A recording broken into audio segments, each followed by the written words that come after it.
Quando si parla di cantanti giapponesi che non si sono mai mostrati in volto, si potrebbe pensare a Suisei, Atsuki o Ado. C'è una cantante virtuale però che in Giappone ha fatto la storia come nessun altro. La prima VTuber a calcare il palco più prestigioso del Giappone con un concerto tutto suo, a soli 18 anni. Oggi voglio parlarvi di Kafu e della sua incredibile storia. Se non ci conosciamo, ciao miao, io sono Esther e sono una cosplayer. Se ti piace questo tipo di video non dimenticare di iscriverti al canale e considera l'idea di abbonarti per contenuti esclusivi. Ma adesso iniziamo!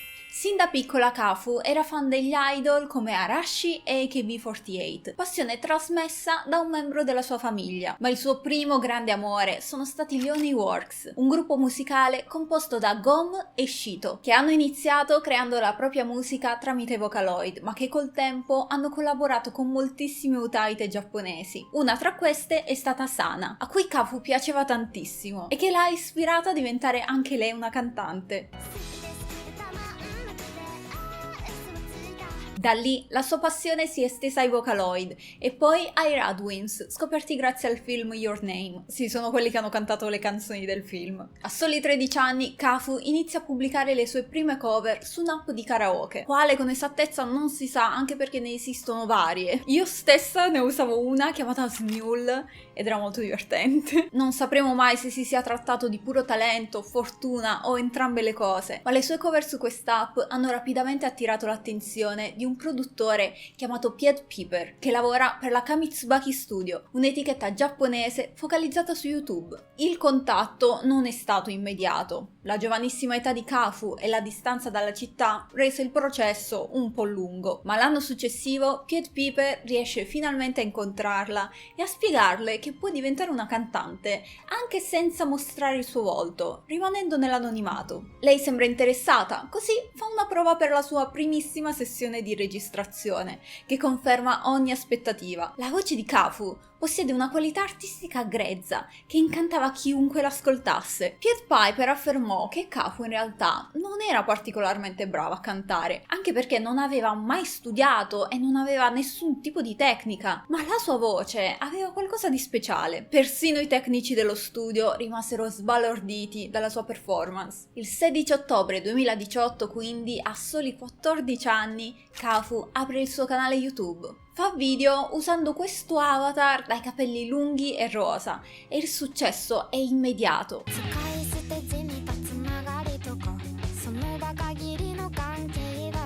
Ogni sua cover ottiene centinaia di migliaia di visualizzazioni. Se andate sul suo canale e andate a vedere i suoi video, anche quelli meno recenti, hanno milioni di visualizzazioni. La sua prima canzone originale, Ito, viene pubblicata il 6 dicembre e si classifica al terzo posto nella categoria J-Pop e raggiunge la top 9 su iTunes. Dopo soli 2 mesi e mezzo dall'apertura del suo canale, viene invitata a Count Zero, un evento VR di Capodanno in cui una dozzina di VTuber cantano facendo il conto alla rovescia per l'anno nuovo. L'anno che verrà, ma versione VTuber. Tra queste c'erano molte VTuber popolari del momento e persino Kizuna Ai. La partecipazione di Kafu a questo evento le dà una visibilità incredibile e di conseguenza una crescita esplosiva. Dopo questo evento ha dovuto prendersi una pausa durata un paio di mesi per studiare per gli esami di ammissione al liceo. Cioè, capite quanto sia giovane? Perché di solito un cantante si prende una pausa magari per l'università, invece lei no, per il test ingresso del liceo. Una volta tornata inizia a nascere una collaborazione tra lei e Kanzaki Iori, il creatore della famosissima canzone Inochi ni Kirawareteiru, titolo che potremmo tradurre come odiato dalla vita stessa. Ha prodotto questa canzone usando la voce di Hatsune Miku, ma tantissimi utaite e cantanti ci hanno fatto delle cover. Quella di Mafu Mafu, ad esempio, ha 157 milioni di visualizzazioni.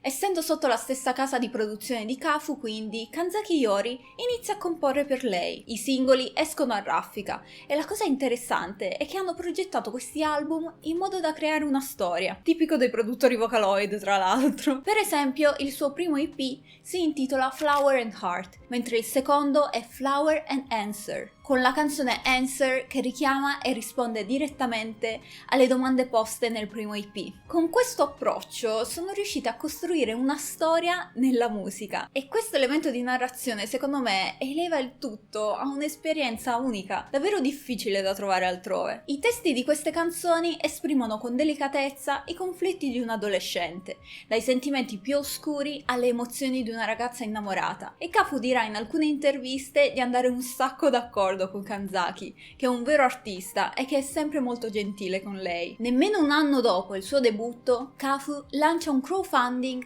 per il suo primo live, puntando a 5 milioni di yen. E sapete quanti ne raccoglie? 40 milioni di yen rispetto ai 5 che aveva come obiettivo. Così il suo primo concerto si tiene nell'agosto del 2019 al locale Liquid Room davanti a 1000 persone. それでは聴いてください。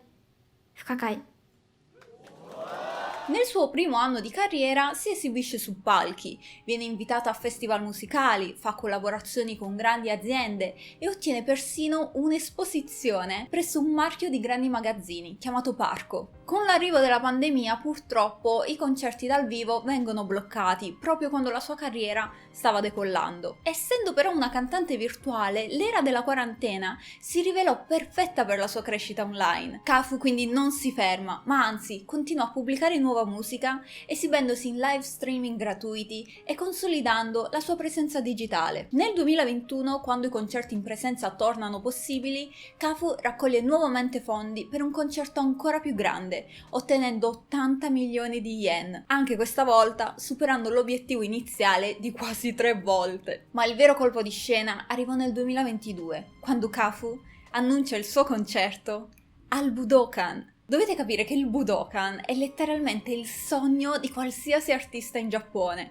anche perché non si può pagare per esibirsi lì, ma bisogna ricevere un invito. E Kafu, a soli 18 anni, diventa la prima VTuber della storia, prima di Hololive, Niji Sanji o Kizuna Ai, a esibirsi su questo palco leggendario. Si sentiva come una sorta di prova vivente che sì, anche una VTuber può salire su quel palco. Se non sbaglio, da allora l'unica altra VTuber che nel frattempo è riuscita a esibirsi al Budokan dal vivo è stata Suisei Yoshimachi di Hololive a febbraio di quest'anno, giusto per farvi capire la portata di questo annuncio. Un'altra cosa molto interessante della sua carriera è che è diventata un Vocaloid. Vi spiego un po' meglio. La voce di Kafu è così particolare che è stata scelta per diventare un sintetizzatore vocale, il sintetizzatore Chevio AI chiamato Kafu. Non so se ci avete mai fatto caso, ma ci sono molte canzoni prodotte con la sua voce, come ad esempio Phony, Kyukurari e Cute Nakanojo. Non è molto conosciuta, ma vi consiglio anche la canzone Isse Node, e se volete sapere la storia di Kyukurari ho fatto un video dove ne parlo. Poi vabbè, nel frattempo continua ovviamente a creare musica, partecipa a eventi con leggende come Kizuna Ai e Suisei, canta per anime come Tokyo Sings, Black Cover e Urusei Yatsura, raggiungendo oltre 100 milioni di ascolti. Forbes Giappone la include tra le persone più influenti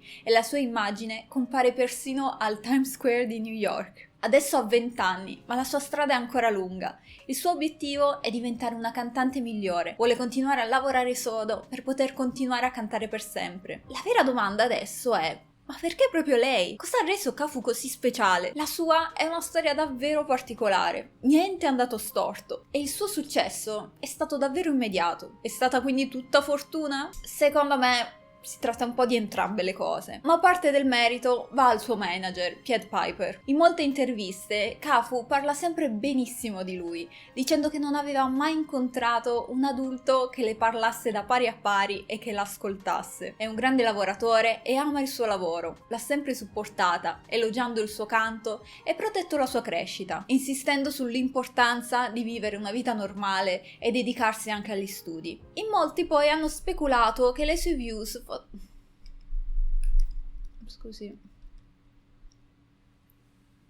In molti poi hanno speculato che le sue views fossero comprate, cosa che l'etichetta ha smentito più e più volte, ma alla fine basta ascoltare la sua voce per capire che c'è davvero qualcosa di unico. Il suo stile, combinato con la narrazione musicale di Kanzaki Iori, ha creato un'esperienza che va oltre la semplice canzone. Mi raccomando, fatemi sapere nei commenti cosa ne pensate. Conoscevate già quest'artista? Grazie mille per aver visto il video fin qui e noi ci vediamo alla prossima. Ciao miao!